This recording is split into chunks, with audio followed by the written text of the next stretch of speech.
The women that I meet here, so if we look at just the people that came from Ukraine during the full-scale invasion, 70% of the displaced Ukrainians that arrived in Australia are women and children.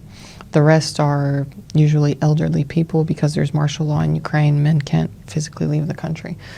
So if we look at that, the majority of that cohort that came, women and children, they have shown incredible resilience. They came here, they needed to figure out how to get their kids in school, how to settle themselves, learn the language, find a job, and many of them have done that, if not most of them. Yeah. But we also have programs like, for example, Women's Circle, where we have an amazing counselor that runs them.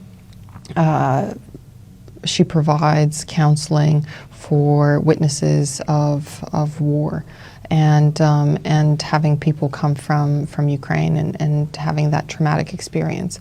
And I think it's important to acknowledge that and to make sure that the community has ways to provide that support, whether professionally or through various community activities, or just being able to listen or to provide a safe place where people can go and express themselves. The role of women has also really changed. So if we look at previous wars, women had to step up in industrial roles and manufacturing and things like that. Well, in this war, Ukrainian women have stepped up in the forms of volunteering.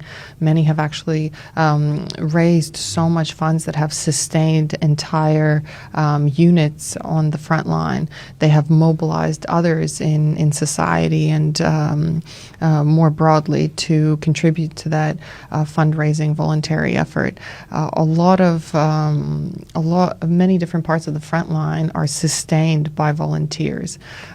So I think that needs to be acknowledged and taken into account. And also, many women have joined the armed forces of Ukraine. I'm not aware of the exact statistics, but the last time I checked, I think there was over 45,000 women enrolled in Ukraine's armed forces, and not just in back office roles, in frontline combat roles. So they have been incredibly brave and have sacrificed a lot to go and defend Ukraine. So I think those are some of the things that we have noted.